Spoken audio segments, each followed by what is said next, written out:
Bom dia! Mais uma vez passando aqui no canal Ministério Farol para Famílias, desejando um bom dia para você que está me assistindo, amigos, amigas, pessoas que estão ainda nos conhecendo. Sou a Márcia do Alexandre e hoje a gente vai estar terminando um tema a respeito de ciúme, que vai falar um pouquinho de um outro lado, uma outra última vertente, né, do ciúme, que era um assunto bem extenso, nós dividimos em 3 vídeos, fala sobre inveja.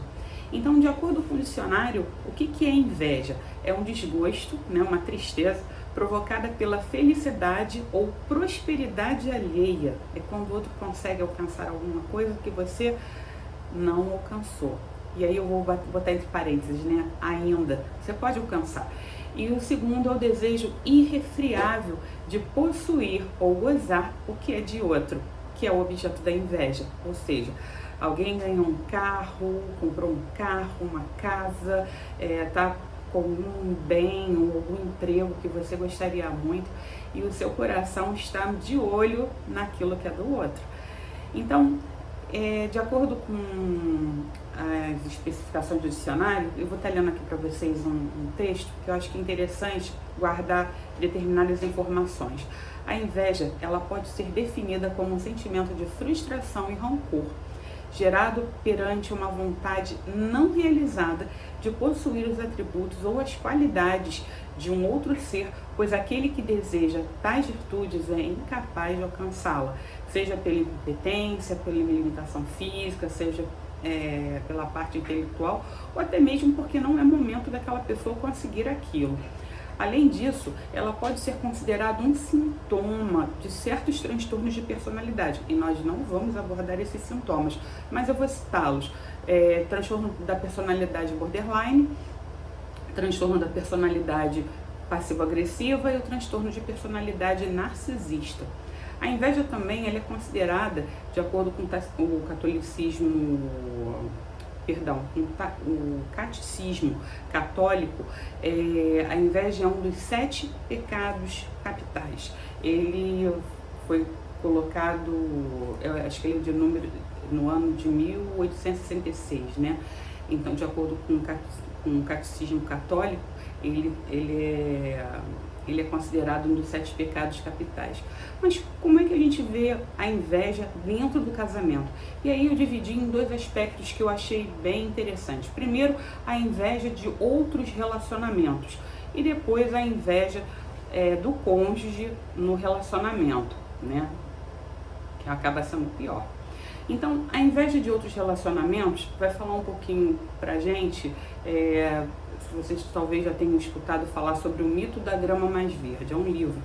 E ele vai, em curtas palavras aqui, resumindo, parafraseando, falar que a grama do vizinho ela é mais bonita, mas existe um trabalho, você não sabe quanto tempo o vizinho levou cultivando, plantando, regando, escolhendo as mudas certas para colocar naquele jardim. Mas é bonito, né, quando a gente olha e tem um texto que normalmente eu e Alexandre usamos no Casados para Sempre. Esse texto, que nós entregamos esse texto para os casais, né? Esse texto ele fala que uma mulher dentro da sua casa, ela sempre olhava da cozinha para o quintal da vizinha. E quando ela olhava, ela via que estava tudo embaçado, feio, sujo, os lençóis da mulher eram horríveis. E ela começava a falar, mas essa mulher não lava lençol direito, essa mulher não lava lençol direito. Bom, final das contas, não é que ela não lavasse o lençol direito, a vidraça da mulher estava suja. E o marido, ao limpar essa vidraça, no dia seguinte, quando ela olhou, ela viu a diferença e viu a transformação. Então, a transformação ela tem que acontecer dentro da sua casa para fora. Eu gosto muito de 2 pastores que eu vou citá-los aqui. O primeiro, o pastor Luciano Subirá, que ele cita num estudo que ele fez o seguinte texto: o contentamento provém do quebrantamento interior. É necessário se despir da ganância, da avareza e caminhar em desprendimento. Podemos relacionar o contentamento ao domínio próprio, que é fruto do espírito, Por outro lado, a inveja, ela é obra da carne. Olha que peso de responsabilidade, né? Deus nos dá dentro do fruto do Espírito, domínio próprio, para que, dá que nós tenhamos sempre um sentimento de gratidão, que em tudo devemos dar graças, em tudo devemos agradecer. E por outro lado, a inveja, que é fruto da carne, vai fazer com que a nossa carne ela deseje obter, querer coisas que não são pertinentes ou que nós ainda também não estejamos prontos, né, para poder receber. E dentro do casamento não é muito diferente. Olhar para o casamento do outro, para o relacionamento do outro e ver que aquele casamento ele é bonito, ele é próspero, as coisas estão dando certo, mas existe um grau de responsabilidade. Leitura da palavra, imersão em estudos bíblicos, o próprio relacionamento e comunicação do casal, a oração do casal em conjunto, o relacionamento com os filhos, como a gente se posiciona em obediência, subserviência, né, ao Senhor, por amor. A dificuldade que temos de não nos contentarmos não é proveniente do fato de ser impossível vivermos com menos, e nós conseguimos viver com menos, mas sim porque não queremos viver com menos, especialmente quando vemos outros vivendo com mais. Juntamente com a ganância, sempre encontraremos caminhando de mãos dadas com ela a inveja. Os problemas da inveja, eles não estão ligados somente ao dinheiro, o perigo da altivez, o risco de fazermos das riquezas nem a nossa esperança, mas o fato de desejar o que está em posse de outra pessoa, né? Como eu falei ainda há pouco, casamento, filhos, cargos, dons. O contentamento, por sua vez, é a forma que nós temos de não permitir que esses erros, eles nos enlacem, eles não nos sufoquem, eles não nos aprisionem. E justamente por ser oposto à ganância, o contentamento nos leva a semearmos na vida de outras pessoas através das práticas de boa vontade, de bondade e de generosidade.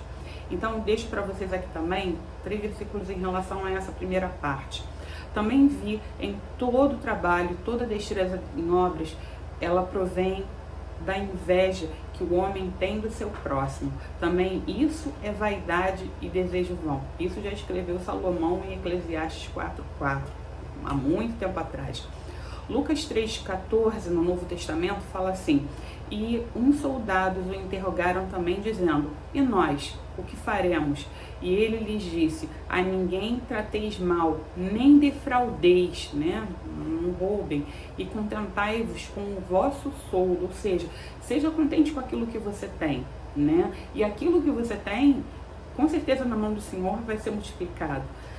E Romanos 12:16 também fala: não ambicioneis coisas altas, mas acomodai-vos às humildes. E não quer dizer que Deus não possa dar pra gente, ou dividir conosco, compartilhar conosco, ou ministrar para nós, ou dar-nos coisas muito maiores do que aquilo que vivemos ou pensamos. Eu e Alexandre nunca pensamos em chegar no ministério ao ponto de fazer aconselhamento de casais, a trabalhar com famílias, mas óbvio que nós sempre olhávamos para casais mais experientes, casais já com tempo de ministério, e nós não ficávamos com inveja, mas nós desejávamos estar próximos a ele, aprendendo junto com eles, sendo apacentados por eles. Então nós investimos em literatura, investimos em cursos. Era fácil? Não era fácil. E com filho pequeno, você ainda tem que pedir, né, para pai, para mãe, para poder estar tomando conta, para você poder estar envolvido, né, dentro do ministério. Mas Deus, ele é maravilhoso, e Ele sempre dá oportunidade quando você se coloca, né, junto com sua família, para que você aprenda, para que você olhe para determinadas pessoas e não sinta inveja delas, mas sinta o desejo de ser pastoreado por elas, né? Ter pessoas boas que com certeza vão te dar uma palavra ou uma direção boa em relação ao caminho que se deve seguir. A inveja do cônjuge no relacionamento é a nossa segunda parte, e é um assunto mais assim delicado, e aí eu começo falando para vocês no meu relacionamento com o Alexandre. O que acontece? A maioria das nossas brigas, e quase motivo da nossa separação, fala um pouquinho sobre a questão de inveja e fala um pouquinho sobre a questão de orgulho, que é um outro tema que o Alexandre vai trabalhar mais à frente, né? Talvez seja o próximo vídeo. E as coisas mais difíceis que nós passamos foi porque um achava que poderia ser maior ou melhor que o outro, um saberia mais respostas do que o outro, e um poderia ter mais desprendimento ou domínio sobre determinada ação sobre o outro. E quando a gente trabalha nesse sentido, né, da briga, do status, da inveja, que vê que o outro pode, eu não posso, os esforços para o crescimento, eles minam. E nós não gerenciamos as responsabilidades que nos são confiadas e nem a missão que nos é dada ou confiada por Deus para que nós executemos aqui na Terra. Então, nós não fazemos parte de um contexto para crescimento, e sim de destruição.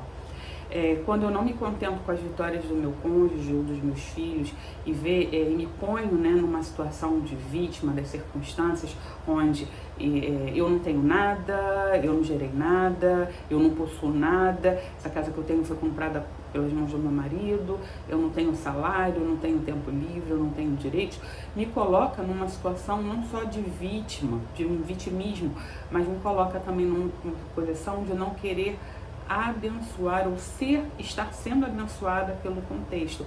E fácil para mim hoje falar isso, porque hoje eu não estou trabalhando, literalmente estou desempregada, mas possuo formação superior, tenho pós-graduação, tenho muitos cursos, uma bagagem muito longa e estou, entre aspas, tá, na dependência do meu marido, porque ele também está aposentado, mas as despesas entram na casa. Mas se eu partir para essa situação do vitimismo e ficar muito preocupada com isso, primeiro, eu descredencio que Deus, ele é aquele que supre, é aquele que nos capacita e é aquele que nos enche, né, com a graça dele e que diz que nada vai faltar. Segundo, quando eu faço isso, eu não tenho dentro do meu relacionamento aquele sentimento de união, de que hoje ele está trabalhando, mas eu estou dentro de casa, eu não deixo de parar, né? Eu não deixo de trabalhar, eu não deixo de fazer as coisas dentro de casa. Então não é um sentimento para competição, e sim um sentimento de ajuda mútua, onde os dois estão no propósito da mesma missão. O dinheiro que vai entrar, independente de ser muito ou ser pouco, é o dinheiro que vai ser trabalhado para que a gente consiga sobreviver naquele mês. E deixei um versículo aqui que fala: o coração tranquilo é a vida da carne, a inveja, porém, é a podridão dos ossos. Está em Provérbios 14:30.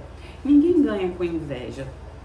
Onde não há alegria no lar e somente murmuração, a gente vê que um quer o que o outro tem, né? Tem sede por aquilo que o outro tem. É um poço que não tem fim e não está sendo preenchido por Deus.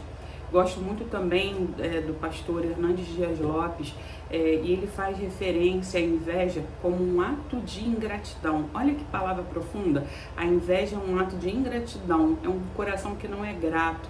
Infelizmente, o versículo que nós sempre usamos, né, em tudo dai graças, ele acaba caindo no esquecimento. E bem na verdade, o coração que não consegue agradecer a Deus e ser obediente a Deus em submissão, ele não aprende a amar e não aprende a se submeter ao seu cônjuge para estar juntos na mesma missão. Nessa situação, a dificuldade de demonstrar amor por atos de gratidão e fazer algumas coisas dentro de casa, levar um prato de comida, dar um copo d'água, ajudar a abrir a porta de um carro, ajudar com o peso das compras. E aí a gente cai na vala comum, ou numa situação muito comum, né, para todo mundo, que fala assim: não fez mais que obrigação. Eu vi recentemente uma postagem no Instagram e eu até brinquei com meus filhos. Eu falei assim: na época da formatura de vocês, eu vou fazer uma faixa igual a essa.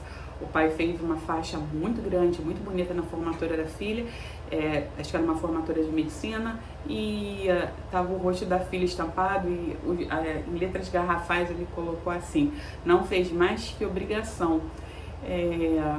Eu acho que os filhos tem a obrigação sim de estudar, né? Mas o fato de você ser grato por eles também e eles serem gratos pelo que você pôde proporcionar a eles faz parte, né? De não ter inveja e de recompensar, né? Com amor. A inveja, ela não vai permitir que você sirva, que você presenteie ou que você abençoe o outro. Não cultive esse sentimento de inveja, né, dentro do seu coração. Seja um presente de Deus para sua família. Que Deus possa estar te abençoando, que tenha sido uma palavra interessante e que você possa aprender com isso para poder ensinar a outros. Que Deus te abençoe, tenha uma excelente semana. Em nome de Jesus. Amém.